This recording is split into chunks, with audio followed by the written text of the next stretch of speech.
week 12, and we find ourselves past the Second World War.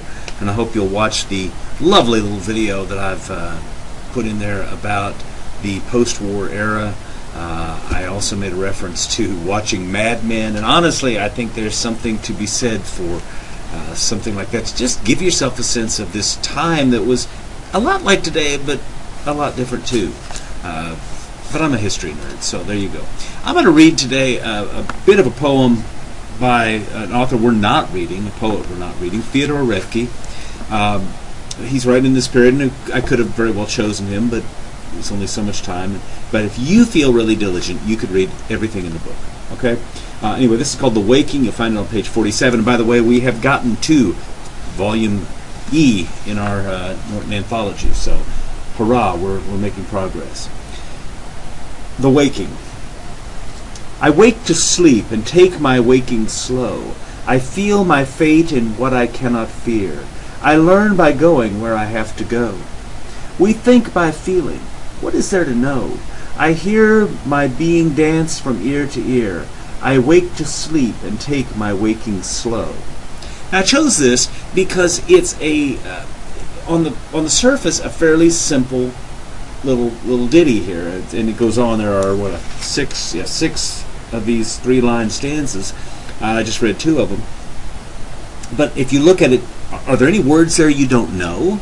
I don't think so. I wake to sleep and take my waking slow. On the other hand, though, what exactly does that mean? I wake to sleep. Well, that seems pretty paradoxical, doesn't it? And take my waking slow. I don't know what that means. So I know the words, but the sentences, even though they are fairly simple in construction, they're complicated. And I guess that's the thing that I would like to suggest to you as a little backdrop for all of this poetry we're going to look at this week, is that it is generally, now there are some exceptions, but it's generally simple. There are some things you'll have to look up if you're going to understand it completely. But basically, it's pretty straightforward stuff. It's not T.S. Eliot in The Wasteland. It's not Wallace Stevens. But there is a simplicity here, like there was with Robert Frost, I think, that belies a complexity behind it. Just like life. Life seems really simple at times, especially in that idyllic Leave It to Beaver post-World War II world. June was at home, she had her pearls on, Ward came home with his suit, he'd been at the office. We never knew what Ward did at the office. They had a nice house, a nice home, a nice family, everything was nice, and occasionally the beaver would get into some trouble. But life was not that simple then. It was never that simple as they tried to make it.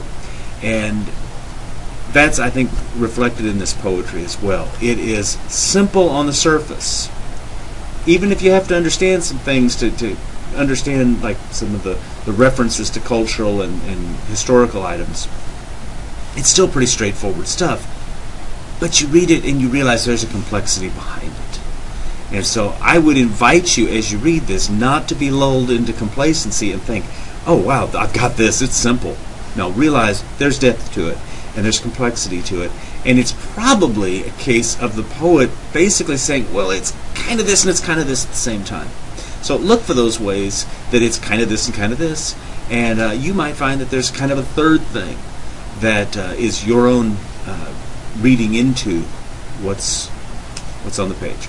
So, hope you enjoy some great stuff this week, and we'll move on to fiction writers next week. So, okay, have a good one.